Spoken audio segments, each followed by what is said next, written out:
ಎಲ್ಲರಿಗೂ ನಮಸ್ಕಾರ. ಕಳಸ ಕುಕ್ಕಿಂಗ್ಗೆ ಸ್ವಾಗತ. ಇವತ್ತು ನಾವು ಸಿಂಪಲ್ಲಾಗಿ ಕುಂಬಳಕಾಯಿ ಸಾಂಬಾರು ಮಾಡೋದು ಹೇಗೆ ಅಂತ ನೋಡೋಣ. ಇಷ್ಟೇ ಸಿಂಪಲ್ಲಾಗಿ ನೋಡಿ, 10ರಿಂದ 15 ನಿಮಿಷದಲ್ಲಿ ರೆಡಿ ಆಗಿಬಿಡುತ್ತೆ. ಇಷ್ಟು ಸಾಮಾನಿದ್ರೆ ಸಾಕು. ಮೊದಲೇ ಬೇಳೆ ಬೇಯಿಸ್ಕೊಂಡಿದ್ರೆ ಇನ್ನೂ ಈಸಿ ಆಗೋಗುತ್ತೆ. ಈಗ ಒಂದು ಜಾರ್ಗೆ ತುರಿದಿರುವಂಥ ಕೊಬ್ಬರಿ, ಒಂದು ಅರ್ಧ ಇಂಚಷ್ಟು ಚಕ್ಕೆ, ಒಂದು ಸ್ವಲ್ಪ ಕೊತ್ತಂಬರಿ, 1 ಸ್ಪೂನ್ ಸಾಂಬಾರು ಪುಡಿ, ಅರ್ಧ ಸ್ಪೂನ್ ಚಿಲ್ಲಿ ಪೌಡರು, ಒಂದು ಅರ್ಧ ಸ್ಪೂನ್ ಜೀರಿಗೆ ಹಾಕಿ ಕ್ಲೀನಾಗಿ ಪೇಸ್ಟ್ ಮಾಡ್ಕೊಳ್ಳಿ. ಇವಾಗ ಒಂದು ಬಾಣಲಿ ಅಥವಾ ಪಾತ್ರೆ ಇಟ್ಟು ನೀರು ಹಾಕಿ ಅದಕ್ಕೆ ನಾವು ಕಟ್ ಮಾಡಿಟ್ಕೊರೋವಂಥ ಪಂಪ್ಕಿನ್ನು ಕುಂಬಳಕಾಯಿ, ನಿಮಗಿಲ್ಲಿ ಎಷ್ಟು ಬೇಕೋ ಅಷ್ಟು ತಗೋಬೋದು. ನಾನಿಲ್ಲಿ ಒಂದು 1/4 kg ಅಷ್ಟು ಕುಂಬಳಕಾಯಿ ತೊಗೊಂಡಿದ್ದೀನಿ.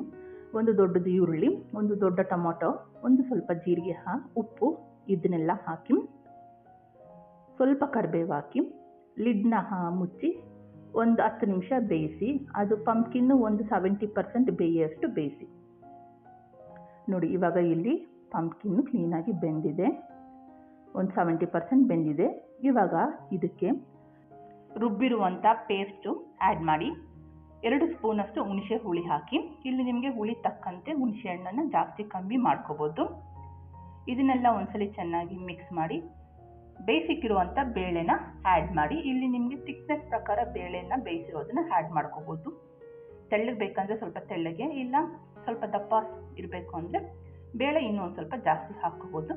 ಇಲ್ಲಿ ನೀವು ನೀರು ಎಲ್ಲ ಅಡ್ಜಸ್ಟ್ ಮಾಡಿಕೊಂಡು ಇನ್ನೊಂದ್ಸಲಿ ಕುದಿಸೋಕ್ಕೆ ಇಡಿ. ನೋಡಿ, ಇವಾಗ ಚೆನ್ನಾಗಿ ಕುದೀತಾ ಇದೆ.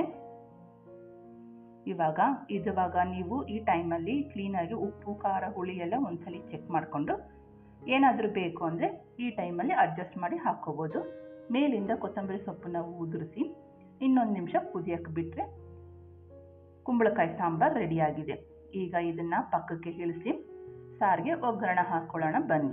ಇಲ್ಲಿ ಒಂದು ಚಿಕ್ಕ ಬಾಣಲಿ ಇಟ್ಟು 1 ಸ್ಪೂನ್ ಎಣ್ಣೆ, ಸಾಸಿವೆ, ಜೀರಿಗೆ, ಕರಿಬೇವು, ಬೆಳ್ಳುಳ್ಳಿ, ಒಣಮೆಣಸಿನ್ಕಾಯಿ, ಇಲ್ಲಿ ನೀವು ಬೇಕಾದರೆ ಹಿಂಗನ್ನು ಸಹ ಹಾಕ್ಕೋಬೋದು, ಆಪ್ಷನಲ್ ಅದು.